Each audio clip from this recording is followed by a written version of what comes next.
Assalamualaikum warahmatullahi wabarakatuh. Innal hamdalillah nasta'inuhu wa nastaghfiruhu wa nu'minu bihi wa natawakkalu alayhi wa na'udzu bihi min shururi anfusina wa min sayyiati a'malina. Man yahdihillahu fala mudilla lahu wa man yudlil fala hadiya lahu. Asyhadu an la ilaha illallah wahdahu la syarika lah wa asyhadu anna sayyidana wa habibana wa maulana Muhammadan abduhu wa rasuluh.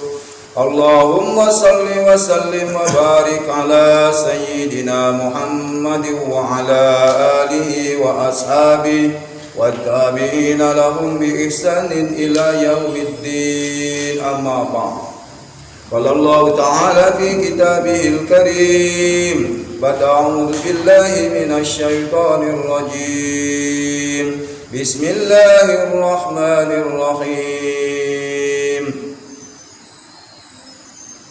Innal ladzina qalu rabbuna Allah tsumma istaqamu tatanazzalu 'alaihimul malaikatu alla takhafu wa la tahzanu wa absiru bil jannati allati kuntum tu'adun nahnu awliyaukum fil hayatid dunya wa fil akhirah wa lakum fiha ma tashtahi anfusukum wa lakum fiha ma tad'un nuzulan min ghafurir rahim. Wa man ahsanu qawlan mimman da'a ila Allah wa 'amila salihan wa qala innani minal muslimin. Qala Rasulullah sallallahu alaihi wasallam, kullu ummati yadkhulunal jannah ila man aba qila ya Rasulullah wa may yaba. Qala man ata'ani dakhalal jannah wa man asani faqad aba. Sadaqallahul azim, sadaqallahu rasulul karim. Hadirin jemaah salat maghrib yang sama-sama mencari ridha Allah Subhanahu wa taala. Syukur kita kepada Allah Subhanahu wa taala. Allah Subhanahu wa taala masih memberikan hidayahnya kepada kita. Tanpa hidayah yang Allah berikan kepada kita, kita ini tidak bisa duduk di sini, hadirin yang mulia.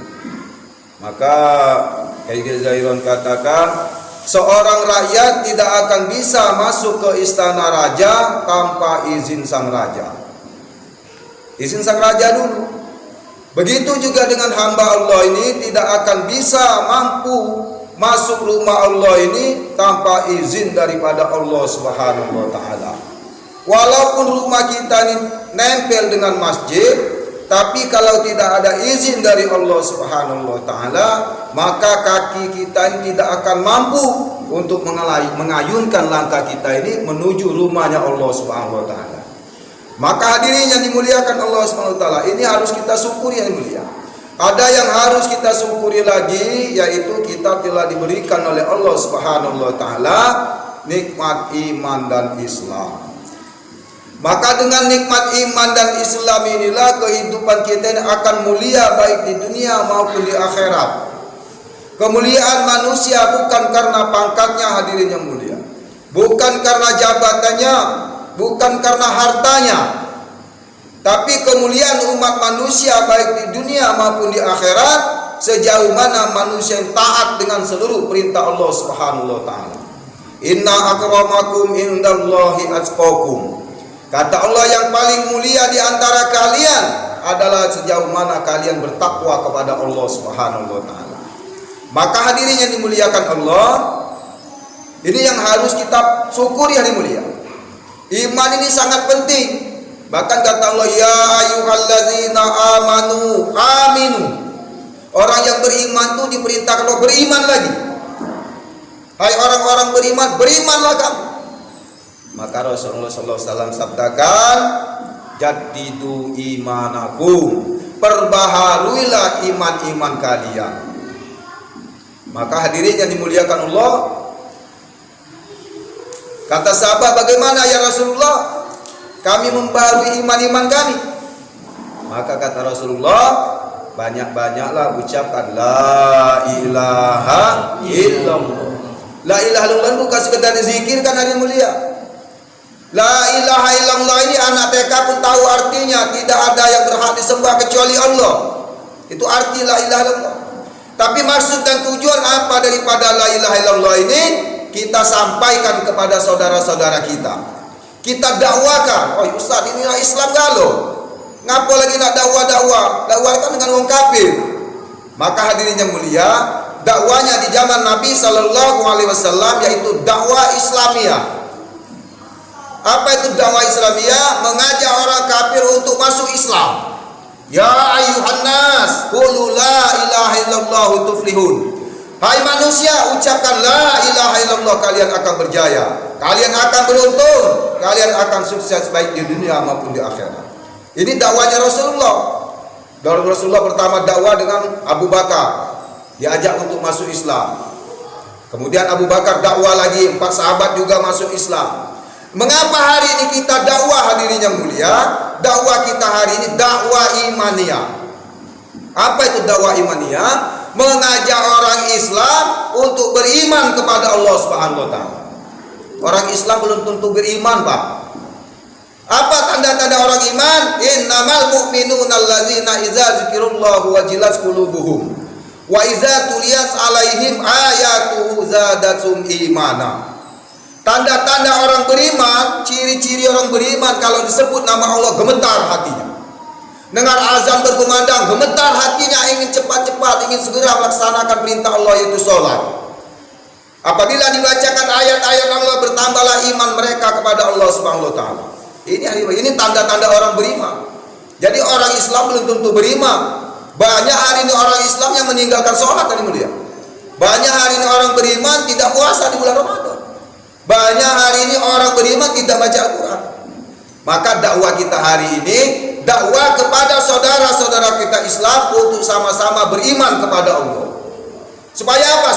Supaya kita selamat dari azabnya Allah Subhanahu wa taala. Maka dimulia, Allah katakan jika suatu penduduk, suatu kampung, suatu tempat mereka beriman dan bertakwa kepadaku, kata Allah, maka aku akan berikan keberkahan-keberkahan di kampung ini. Keberkahan dari langit dan dari bumi. Keberkahan dari langit, Allah turunkan hujan hadirin mulia. Dengan hujan tersebut tumbuh-tumbuhan akan menjadi subur, buah-buahan akan menjadi bagus. Itulah hadirin mulia. Ini dari keberkahan yang diberikan oleh Allah. Tapi kalau manusia ini maksiat di hadapan Allah Subhanahu wa taala, maka Allah Subhanahu wa taala akan memberikan kepada kampung tersebut kesuraman, kemiskinan, kesusahan, bunuh-membunuh, maksiat merajalela hari ini. Ini tugas kita.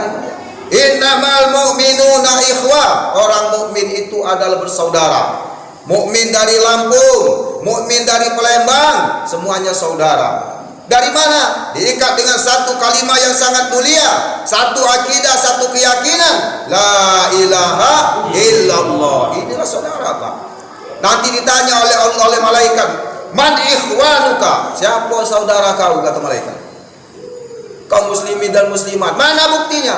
Bukti kita saudara hari yang mulia, jika jauh kita saling mendoakan. Ini wajib dia mendoakan ini. Wajib hukumnya saling mendoakan wajib. Jika khotib khutbah Jumat itu tidak menyampaikan mendoakan kaum muslimin dan muslimat, batalah khutbah hari ini. Bahkan jadi rukun khutbah hari ini. Rukun khutbah itu salah satu mendoakan kaum muslimin dan muslimat. Kalau seorang khotib tidak membacakan, tidak mendoakan kaum muslimin muslimat, batalah khutbah hari ini. Jadi wajib hukumnya doa. Ini bila jauh, bila dekat, wa tawassaw bil haq wa tawassaw bis sabr. Inilah Pak saudara-saudara kita yang datang dari Lampung jauh-jauh. Bukti mereka ini saudara dengan kita. Saudara itu bagaikan satu daging. Kalau kita hari sakit gigi, bukan cuma gigi yang sakit, tapi kepala sakit, tangan sakit, kaki sakit, mata sakit, seluruh badan kita sakit. Kenapa? Karena gigi ini adalah bagian dari badan. Begitu juga kita sebagai umat Islam hadirin yang mulia. Kita merasa sedih melihat tetangga kita tidak sholat. Bagaimana kalau tetangga kita tidak sholat, mati dalam keadaan meninggalkan sholat? Satu sholat, satu hukum, dihukum di neraka. Masya Allah. Satu hukum 80 tahun yang mulia. Apakah ada sedih dalam diri kita melihat tetangga kita mati dalam keadaan meninggalkan sholat, hadirin yang mulia? Nah, maka hadirin yang dimuliakan Allah Subhanahu wa taala, dakwah ini adalah tulang punggungnya daripada agama. Kalau agama tidak ada dakwah, mungkin agama cukup di Mekah, dia mulia. Rasulullah mendapatkan agama, kemudian dakwah. Ini dakwah tulang punggung. Kita datang ke masjid ini karena ada tulang punggung, hadirin mulia. Kalau tulang punggung kita sudah rapuh, tidak ada lagi tulang punggung, maka kita tidak bisa berjalan, hadirin mulia. Begitu juga dengan agama, hadirin yang mulia. Dari daerah ke daerah kita datang tempat ke satu tempat untuk menyampaikan ini agama. Kenapa? Karena agama sudah banyak ditinggalkan umat, hadirin yang mulia. Terutama sholat yang banyak ditinggalkan umat, hadirin mulia. Maka ini harus kita perbaiki iman kita ini. Maka Nabi Sallallahu Alaihi Wasallam dan para sahabat-sahabatnya, nabi-nabi terdahulu, hadirin mulia, dia usaha atas iman ini. Bagaimana iman tertanam di dalam hati, nyawa pun mereka korbankan untuk mempertahankan iman ini. Bagaimana Bilal, begitu dia mengucapkan asyhadu an la ilaha illallah wa asyhadu anna muhammadar rasulullah, siksa demi siksa yang telah dia dapat. Siang hari dia dibaringkan di padang pasir yang panas, di bawah terik matahari, ditindih dengan batu. Malam hari dia dicambuk silih berganti. Agar apa? Bilal, kau tinggalkan Islam, agar engkau kami bebaskan, kau tak mati. Apa kata Bilal? Ahad. Allah tetap satu. Keyakinan Bilal di dalam hati, yakin kalau aku ini mati membawa iman, surga, kata Bilal. Tapi kalau aku mati tanpa iman, neraka, hadirin yang mulia. Khalidina fiha abada, kekal abadi selama-lamanya. Maka ini ditahan Bilal, nyawa pun dia korbankan, yang mulia, demi iman. Nabi Ibrahim alaihissalam, jangankan harta, jangankan diri anaknya pun dia sembelih, hadirin yang mulia. Demi apa? Demi iman, demi keyakinannya kepada Allah Subhanahu wa taala. Ketika Nabi Ibrahim hidup di kota makmur yang subur, begitu banyak buah-buahan yang segar, Allah perintahkan, wahai Ibrahim, tinggalkan kampung Palestina, kau pergi ke Mekkatul Mukarramah. Ketika itu tidak ada tanda-tanda kehidupan. Setan pun tak galak tinggal di kota Mekah ketika itu. Ngapa setan tinggal itu? Kalau ada tempat yang tidak disesatkannya. Kalau ada manusia yang tidak disesatkan, baru galak setan itu datang. Di Mekah ketika itu setan pun tidak mau tinggal di Mekah, karena ada kate pasien yang nak disiap dirtianya istilahnya oleh setan itu. Burung pun tidak galak terbang, hadirin dia, karena budak kate air. Burung itu tidak galak terbang kalau dia di bawah juga kate air. Kalau burung terbang di atas bawah tidak ada air, lama kelamaan dia akan mati kelemasan ini. Maka setelah Nabi Ibrahim alaihissalam berjalan mengajak anak-anaknya, Ismail masih bayi, dan juga Siti Hajar, dengan berbekalan apa? Kurma dan air, yang mulia. Begitu datang dia ke tempat kampung yang ada penduduknya, ya Allah, ini kabaka, kata Allah, bukan, kau maju lagi, hadirnya mulia, berjalan di bawah terik matahari. Datang lagi ke suatu kampung yang ada penduduk, ya Allah, ini kabaka, bukan, kau maju lagi.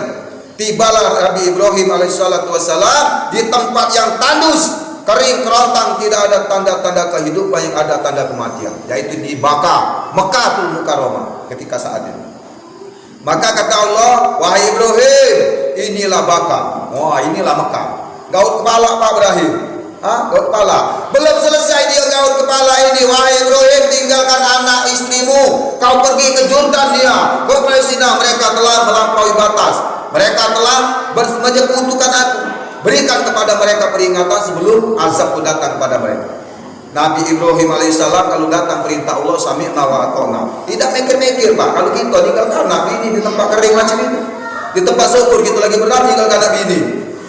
Nah, dakwah ini, apalagi tempat kering kerontang. Maka Nabi Ibrahim tanpa pikir-pikir, dakwah naik kuda.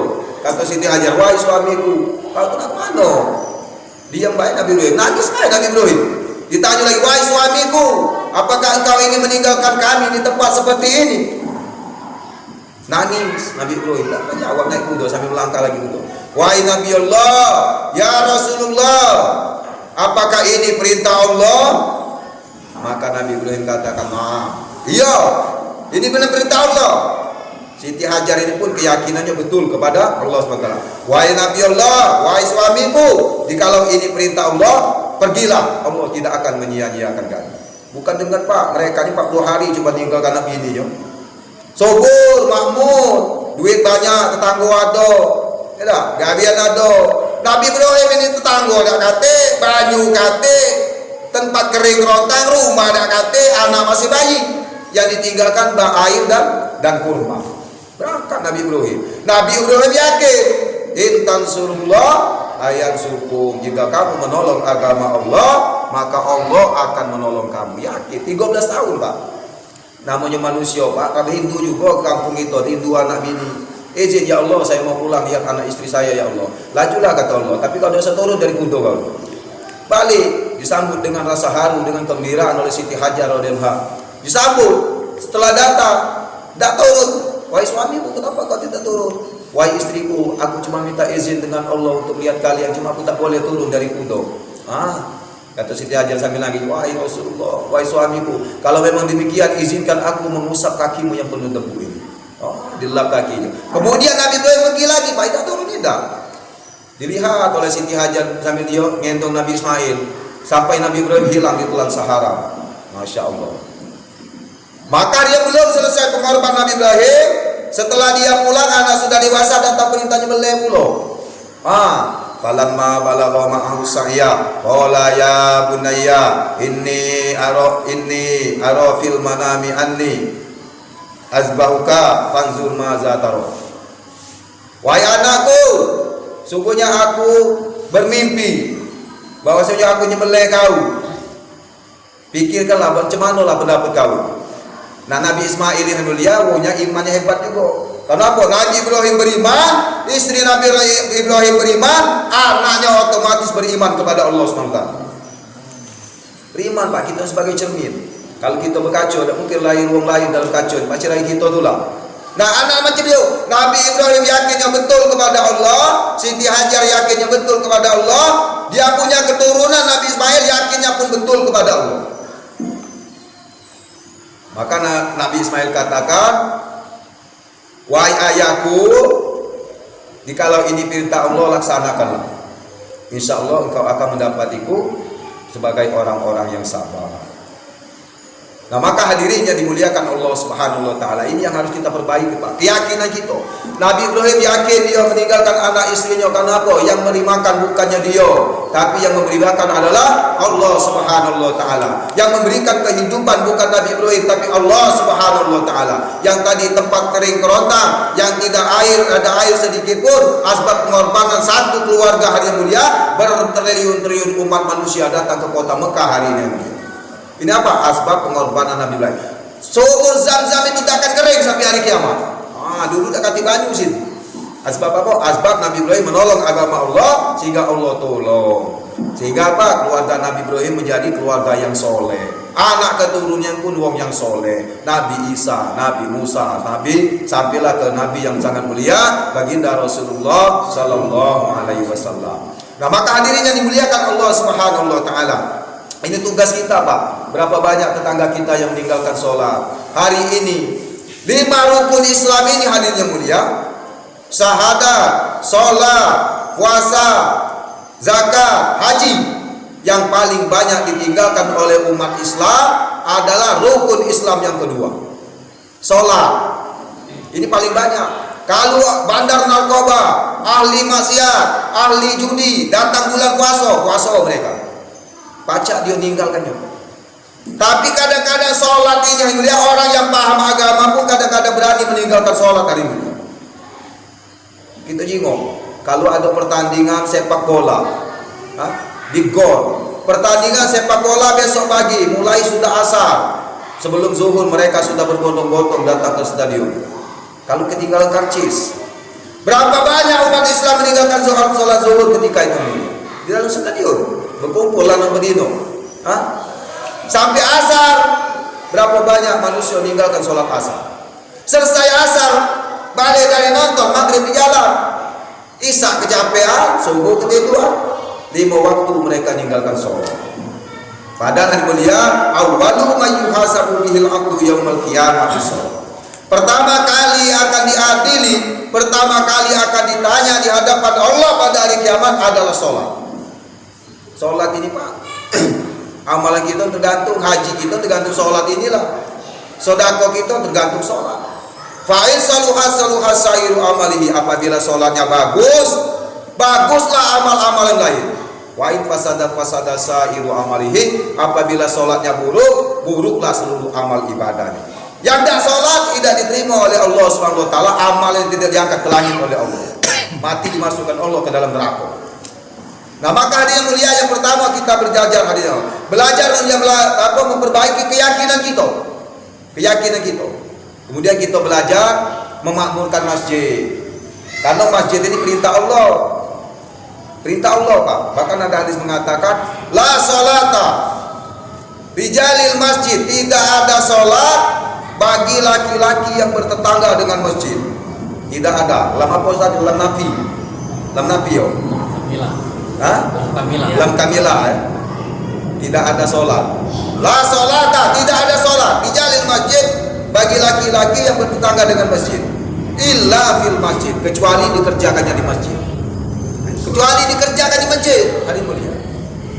Jadi sholat ke masjid ini bukannya sunnah, tapi menghadapi wajib, hadirin mulia. Karena innama ya'muru masajidallahi man amana billahi wal yaumil akhir. Kata Allah, orang yang makmurkan masjid-masjid itu adalah orang yang beriman kepadaku, kata Allah, dan beriman kepada hari akhir. Ini hadirin yang muliakan Allah. Bahkan ini telah dicontohkan oleh Nabi, hadirin mulia, dan diamalkan oleh para sahabat, hadirin mulia. Ada sahabat Abdullah Umi Maktum itu buta, tidak bisa melihat, buta. Sholat ke masjid, datang ke Rasulullah, ya Rasulullah, saya diuzur ya Rasulullah, buta. Saya minta keringanan sholat di rumah. Ya silakan, kata Rasulullah, lajulah kamu sholat di rumah. Begitu Abdullah Umi Maktum ini balik, dipanggil Rasulullah, wahai Abdullah, sini kau dengar tak azan kan? Kedengaran ya Rasulullah, wajib kau masjid. Jadi siapa Pak tetangga masjid? Tetangga masjid ini orang yang mendengar azan, itulah tetangga masjid. Bukan Pak puluh kiri, Pak puluh kanan, Pak puluh depan, Pak puluh belakang, bukan. Orang yang mendengar azan, inilah tetangga masjid.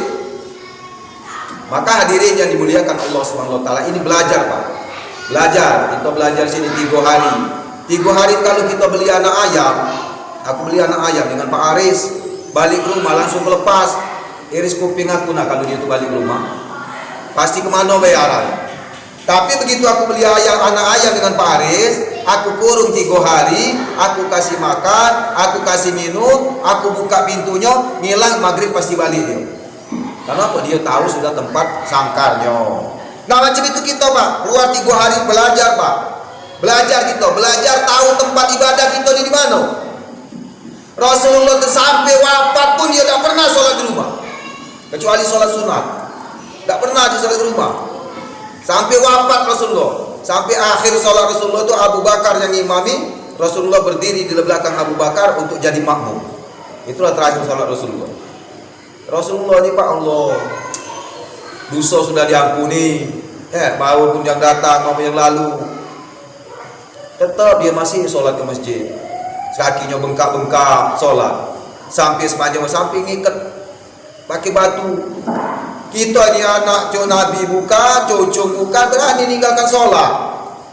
Nah, ini hadirin, kadang-kadang anak kita yang meninggalkan sholat itu. Kadang-kadang bini kita meninggalkan sholat. Kadang-kadang kita dewek meninggalkan sholat. Nah, ini jadi pikir kita. Maka Allah katakan kita perbaiki diri kita, Pak. Selamatkan diri kita. Ya ayyuhalladzina amanu qu anfusakum wa ahlikum naro. Hai orang-orang beriman, selamatkan dirimu. Diri kita dulu, Pak, baru selamatkan. Dan keluargamu dari api neraka. Waquduhan nas wal hijarah, yang bahan bakarnya kaget neraka itu manusia dan batu. Siapa manusia? Wong kafir nah bakal mundur wong Islam yang tak galak taat dengan Allah. Maka wong kafir menang tulah dia tempat dengan orang Islam. Ai kali untung neraka, ya untuk bakar kau tulah katanya. Kalau kita tulah lantak dia. Nah, maka adilnya mulia ini selamatkan diri kita. Macam mana kita menyelamatkan diri kita? Dengan cara mengamalkan perintah Allah, ikut cara baginda Rasulullah sallallahu alaihi wasallam. Ini maksud keluar jalan Allah ini, Pak. Keluar jalan ini maksudnya. Maksud kita ngajak 3 hari agar ada pikir dalam diri kita ini. Pikir di kampung kita, masjid kita sudah megah, tapi penghuninya macam-macam itulah. Ini harus ada usaha. Harus ada perjuangan. Wallazina jahadu fina lanahdiyannahum subulana. Barang siapa yang bersungguh-sungguh susah payah di jalan Allah, maka Allah akan berikan jalan-jalan hidayah. Tetangga kita Allah kasih hidayah. Tapi kita dulu bersusah payah. Kita hijrah ke masjid lain, tidur di dalam masjid, kedinginan, banyak nyamuk, jauh dari bini. Begawi dah. Kita ninggalkan anak bini. Ini mujahadah namanya. Nah, ini pengorbanan. Pengorbanan inilah asbab pengorbanan hadirin mulia, sehingga Islam ini datang kepada diri kita. Kalau Nabi Ibrahim tanpa korban hadirin mulia, tak ninggal ke anak, tak ninggal ke bini, tak akan sampai kita mungkin nyembah batu hadirin mulia. Masih nyembah batu mungkin. Maka kita inilah Pak, kita dipinta. Aku juga macam itu Pak dulu. Sebelum kenal dakwah macam itulah. Datang ke rumah, aku mulai nyuruh bini aku bohong. Omongkan aku tak kati dek. Galaklah bohong bini aku. Kati kakaknya, mana kita ada di rumah. Lagi datang lagi Pak Janggut itu. Omongkan aku tak kati. Bohong. Akhirnya apa hari mulia? Asbab uang di kampung aku itu mujahadah. Akhirnya apa? Allah berikan jalan-jalan hidayah. Allah kasih aku hidayah. Nah, ini hari mulia. Maka setelah aku melok, ini dia maksud tujuan gue ngajak-ngajak aku itu. Biar tahu tujuan aku ini apa, tujuan hidup aku ini. Karena umur kita dah lama Pak. Umur ummati baina sittin wa sab'in. Umur kita ini sampai 60 sampai 70 tahun kata Nabi. Tak perlu lama. Umur yang singkat inilah yang menentukan apakah kita nanti selamat di kehidupan yang selama-lamanya, atau justru kita celaka nanti di kehidupan selama-lamanya. Nah, maka yang mulia, kalau kita nak selamat di kehidupan yang selama-lamanya nanti, maka kita perbaiki iman kita, sempurnakan agama kita. Bagaimana agama sempurna itu? Agama sempurna itu mencakup 5 perkara. Kalau belum ada 5 perkara, belum sempurna agama kita. Yang pertama, imaniyah kita. Iman kita Pak perbaiki. Kalau yakin kita masih yakin selain Allah, belum sempurna iman kita. Sebagaimana yakinnya Nabi Ibrahim. Yakin dia. Kalau aku Pak mikir-mikir dulu Pak mungkin. Ninggal anak bini di tempat gersang, tadus, katik tanduk hidung, katik uang. Nah, tapi oleh karena iman yang Nabi Ibrahim sempurna, kemudian ubudiannya, ibadah kita Pak. Cuma jangan asal-asalah. Ibadah kita sebagaimana perintah Allah, ikut cara Rasulullah. Salatnya cara Rasulullah, dakwahnya cara Rasulullah, ikut cara Rasulullah. Kemudian yang ketiga, muamalat kita. Cara kita dagang, yang dulu kita dagang tak jujur, yang dulu kita jadi petani tak jujur, yang jadi PNS galak maling waktu, korupsi waktu. Dia piket jam 8, masuk setengah 9 tanpa alasan jelas, dia sudah korupsi waktu setengah jam. Diperbaiki, belum sempurna kita kalau masih ada macam ini. Kemudian muasyarah kita, hubungan dengan tetangga, dengan anak, dengan bini. Kemudian yang kelima, akhlak kita. Kalau 5 perkara ini hadir dalam diri kita, baru sempurna kita agama itu. Kita ibadah tanggal tunggit, masih nyakit tetangga, tidak akan masuk surga. Dosa dengan Allah, zina, maling, judi, bertobat, nangis dengan Allah, diampuni oleh Allah. Tapi kalau dosa dengan manusia lah, yang khulul jannah, tidak akan masuk surga. Sebelum uang itu maaf ke kita. Nah, maka hadirin yang dimuliakan Allah Subhanahu wa taala, ini jadi pikir kita galau-galau, Pak. Bukan sudah kita baik pikir kita, kami juga mikir ke macam mana lah Masjid Al-Asim ini penuh dengan jemaah, agi solat 5 waktunya dari depan sampai ke belakang sama ucap solat Jumat. Ini kita buat apa Pak? Kita buat pengorbanan. Terutama kaget dulu, kita dulu yang berkorban ini. Kita dulu baru kaget setelah kita berkorban bagi Allah Subhanahu wa taala akan berikan pengorbanan dengan orang lain juga. Nah, setelah diri kita ini ada korban, ada mujahadah, baru nanti kita mengajak orang lain untuk mengadakan pengorbanan. Nah, maka hadirin yang dimuliakan Allah Subhanahu wa taala, yang takut aku tak kasih ilmu. Ya. Mana dak dakwah itu bukannya nak ilmu Pak, dakwah itu ngajak. Anak Pak Aris datang ke rumahku, "Ayo Pak Ustaz kita sholat." Itu sudah dakwah itu. Maka kata Allah Subhanahu wa taala, "Ya ayyuhallazina amanu taqullaha wa qulu qawlan sadida." Hai orang-orang beriman, bertakwalah kepada Allah dan berikan perkataan yang baik. Apa perkataan baik ini? Wa man ahsanu qawlan mimman da'a ila Allah. Tidak ada perkataan yang lebih baik yang melainkan mengajak orang untuk taat kepada Allah Subhanahu wa taala. Inilah perkataan yang baik, Pak. Kita ngajak uang taat, dia galak dapat pahala, dia tak galak tetap dapat pahala. Nah, dapat pahala itulah.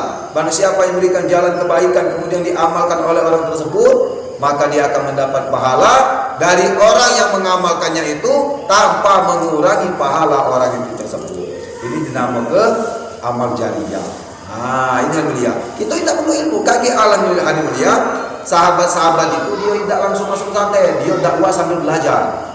Dakwah dia sambil belajar. Sampai cak kita lah, Pak. Ada yang mantan pak, ada yang mantan bandit, ada yang mantan narkoba. Belum ada ilmu. Bismillah, beda lurus. Nah, dengan kita ajak dakwah dia sambil belajar 3 hari itu, Allah, ini masih ceramah Pak mana-mana. Karena apa? Ilmu itu bukan dari kita, tapi mutlak pemberian Allah Subhanahu wa taala. Kita belajar di pesantren, gimana Pak? Kalau ada Allah ridhoi, Pak, tak kekuat kita ngamal ke ilmu kita ini. Tak kekuat kita, banyak hari macam itu. Di penjara itu banyak ustaz-ustaz terbuang. Aku kan ngajar sana. Ada dari LC, ada 17 tahun mondok. Baju kitab kuning ini baca apa? Baca mantap kau. Tapi yo baju tergenang juga dan manfaatnya. Nah, ini boleh. Jadi dengan adanya dakwah, kita dakwah sambil belajar, maka Allah Subhanahu wa taala akan memberikan kepahaman-kepahaman. Kata Nabi, barang siapa yang mengamalkan ilmu yang dia ketahui, maka Allah akan berikan ilmu yang belum dia ketahui. Nah, kita dakwah Pak, belajar muzakarah, belajar adab makan, ajak tidur. Belajar 3 hari. Balik kaget kita ajarkan dengan anak kita, dengan bini kita tentang ajak Allah kasih ilmu yang belum kita ketahui, Pak.